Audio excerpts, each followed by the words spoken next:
Stax. Possibly no other word in the Commander lexicon is more divisive within the community. It conjures images of prison decks where players are locked out of playing or interacting in any meaningful way. Being locked down under stasis, having lands frozen by a winter orb, or having the original Vorniclex stomping around across the battlefield. It brings grim reminders of games which drag out for hours with no meaningful progress on the board. The oppression of draw, discard to hand size, pass the turn, check your cell phone.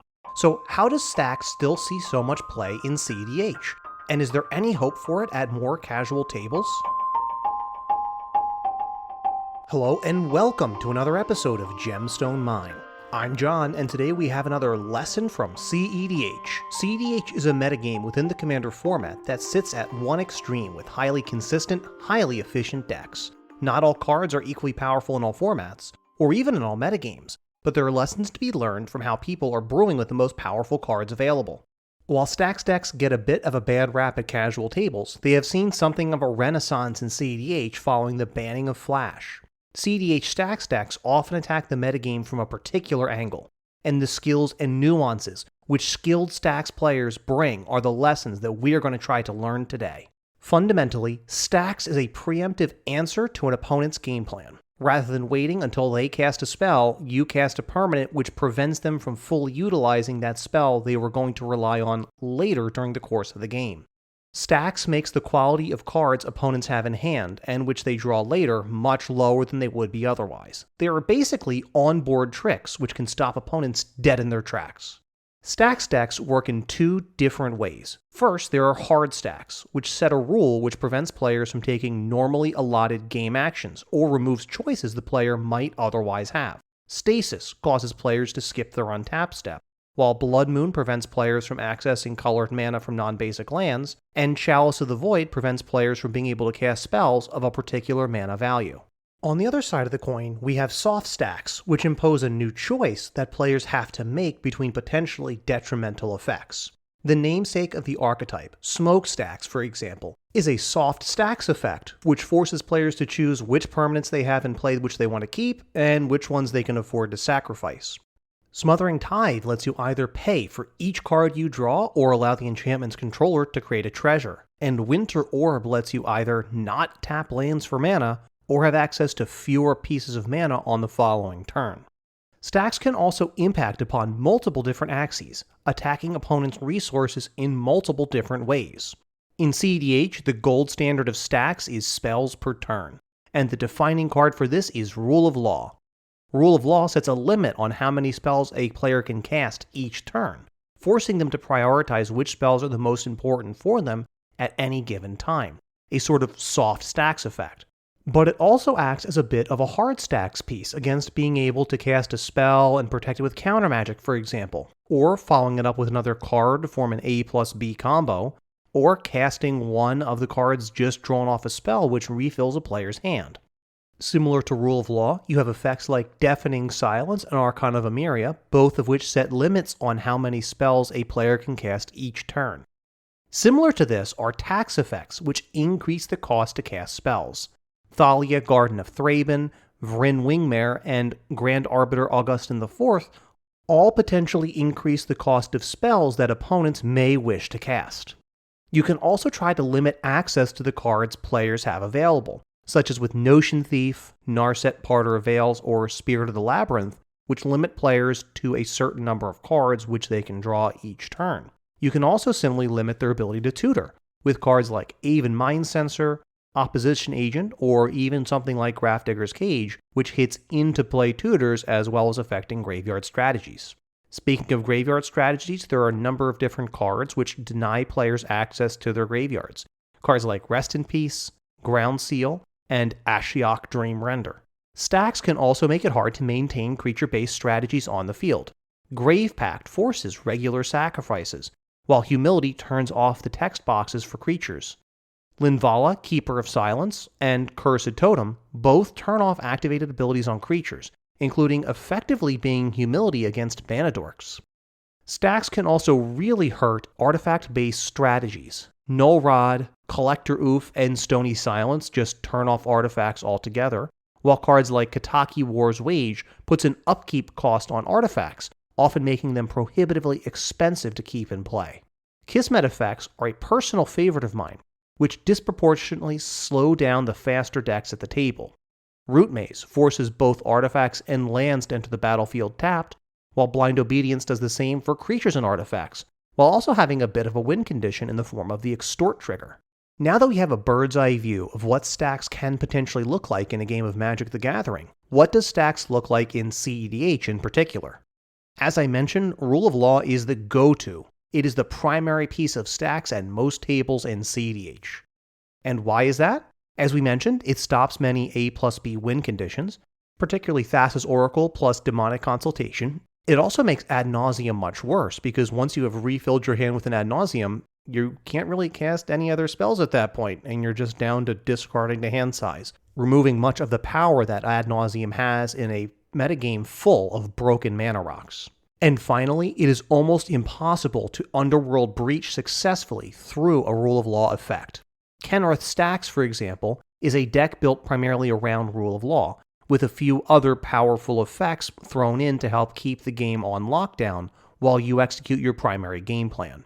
Predatory Stax, as I mentioned before, like Opposition Agent, does see frequent play in cEDH as well, less so much to be able to turn off tutors, and more to occasionally get an opponent so you can steal their tutor from them at instant speed. Tax effects still see some play as well. They have some similarity to Rule of Law, but they are even softer, as opponents who can muster the mana can just cast through these. While Mana Denial is strong at some tables, and Blood Mood can absolutely punish some greedy mana bases, the existence of Dockside Extortionist has almost completely invalidated the card of Blood Moon in cEDH. Having access to red mana means that one Dockside allows a player to gain access to all colors of mana immediately, and often go for it without other players having any chance to use the mana they need to interact with that player's attempt to win. So there are a few lessons that we can take away from cEDH on how to use our Stax effects responsibly in games of casual Commander. First, the optimal approach to using Stax is to pick a key category of Stax and lean into it. Focus on the category of Stax, the axis of your opponent's game plans which you will attack. You want to have multiple redundant effects, so you are more likely to have access to your Stax pieces before your opponents can execute on their game plans. Just throwing every Stax card from multiple different categories and hoping to draw the one you need at any given time is really unlikely to work well.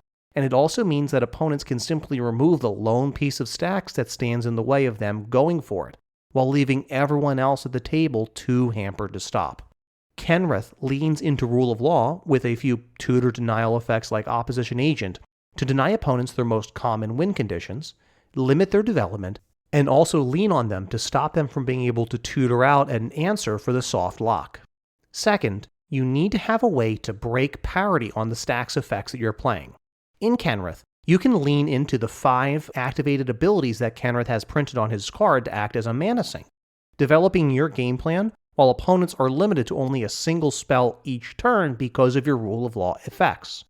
If you have no good way to play around your own Stax effects, all you have done is slow down the game without progressing your own plan. Failing to have a way around a hard Stax lock in particular is fairly egregious, and will not earn you many invitations to play that deck again.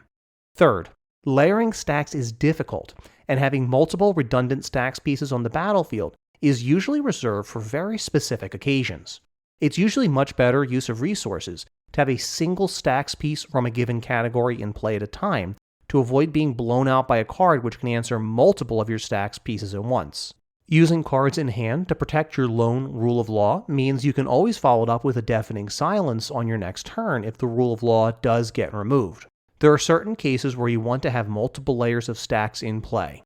A Rule of Law to stop the deck with the A+B win condition, as well as a Hushbringer or a Torpor Orb to stop somebody from being able to go for it with Dockside Extortionist, is an example of layering different types of Stax in order to leverage different effects. Next, and probably most importantly, you really want to make sure you have a way to win through your Stax, not just play around it, but to be able to win with it in a timely manner. The game has to end. And if you're choosing to build with Stax, you have a responsibility to bring the game to an end with a reasonable clock. Kenrith is usually the biggest body on the board in most cases in cEDH, and you can dump spare green mana into one of his abilities to pump him up with counters, as well as to give him trample for a red mana, in order to win through Voltron damage if needed. Another prominent cEDH Stax deck, Winota, uses amassed board state to quickly overrun opponents who are slowed down by various Staxy creatures, who Winota can break parity on with her attack trigger. Razakats is another deck in cEDH which can often lean heavily into creature-based stacks, because when they are going for the win, Razakat the Foul-Blooded can happily remove those for you, as fuel for the tutors he also provides. Your stacks should protect your win condition. If your opponents are playing to win, they should absolutely make any and every attempt they can to counter your win attempts, which potentially prolongs the stacks-filled game. As an unofficial bonus lesson, having other decks to play is a good way to keep things fresh, and helps prevent others in your playgroup from burning out on playing against stacks.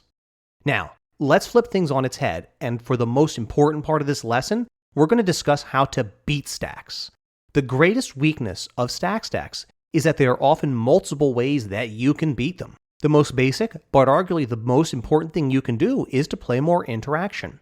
Spells which can remove both artifacts and enchantments are very good for this, as are cards which can remove non-land permanents. These are likely the best choice you can have if your playgroup features a regular stacks presence.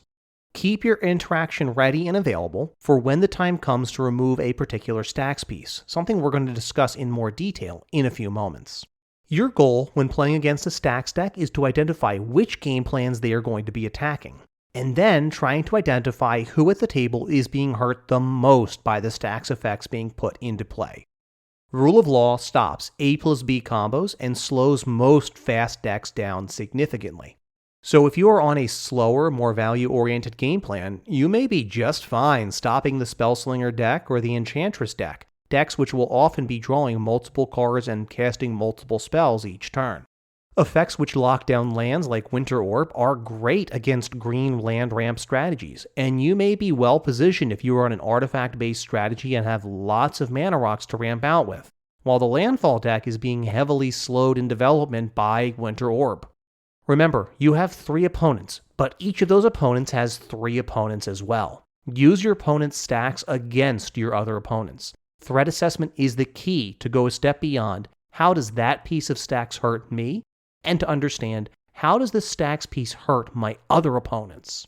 Use the time under stacks to develop your board and your hand. Consider this a prolonged, all-set-up stage of the game.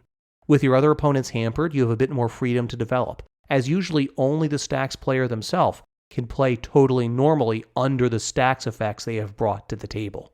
And when you go to remove stacks pieces, use a scalpel. You may be removing a stacks piece that is stopping one or more of your opponents from going for it. Wait until the moment when you need to remove the stacks piece to act. Remove what is necessary, leave what you can in place in order to hamper your opponents. I've listed a lot of the most common stacks pieces in the format in the course of this episode. A really good exercise is to consider how these will impact the game plan of different decks that you play. I'll go back to good old-fashioned Scrappy Cat, my God Eternal Oketra Scrap Trawler deck as an example. Right up until I'm going for it, Rule of Law doesn't really stop me from playing the 1 creature per turn I want in order to get a free 4/4 zombie creature token in the process. By leaning heavily on artifact mana and basic planes for most of my mana sources, Blood Moon and Back to Basics do very little to hurt me, but Stony Silence and Null Rod are both potentially brutal for my game plan. Tokens and reusable creatures make Grave Pack effects much less detrimental to my deck than they might be to other decks at the table, but a Graveyard Denial effect to stop the basic value engine of the deck, as well as almost completely stopping me from being able to go for it, these are more troublesome. That said, I can often tolerate some Graveyard Denial effects, particularly if they are softer in the form of something like a Ground Seal, because I can often wait to remove those until I am ready to go for it. Taking a look at my cEDH Malcolm Kedis Polyhorn deck next, it's pretty flexible in which stacks pieces it can play around. Polymorph as the spell needed to go for it with Glinthorn Buccaneer is the one spell needed to cast the Rule of Law, and it doesn't search the library, so neither opposition agent nor Aven Mind Sensor will stop it. Some of the most commonly played Stax effects in cEDH have no effect on the game plan of Malcolm Kedis. But anti-artifact Stax pieces, like Collector Oof, are much more problematic, since these stop Malcolm and Kedis from amassing mana advantage, and prevent the deck from being able to combo off with Malcolm and Glinthorn. On the other hand, tax effects like Grand Arbiter Augustin IV and Thalia may slow the deck down, but the deck has access to so much ramp that these taxes often slow opponents down much, much more, making these often much more harmful to opponents than they are to Malcolm Kedis.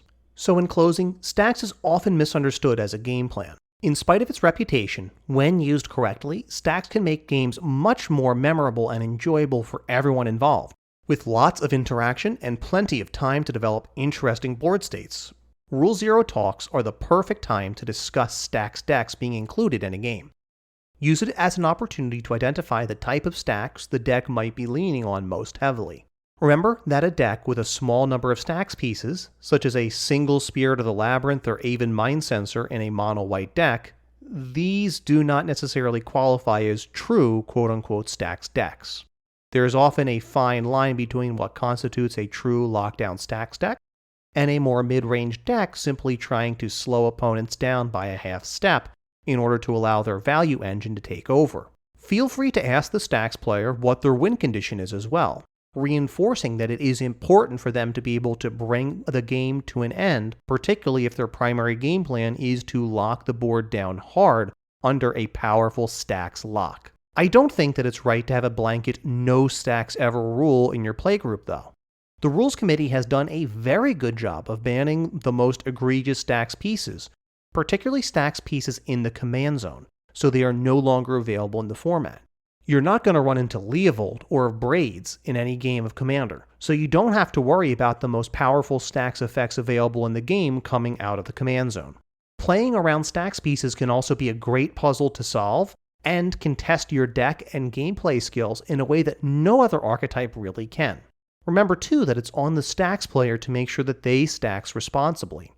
Someone who simply layers multiple Stax effects with no real way to win through it, well, that's on them and they do need to improve their deck.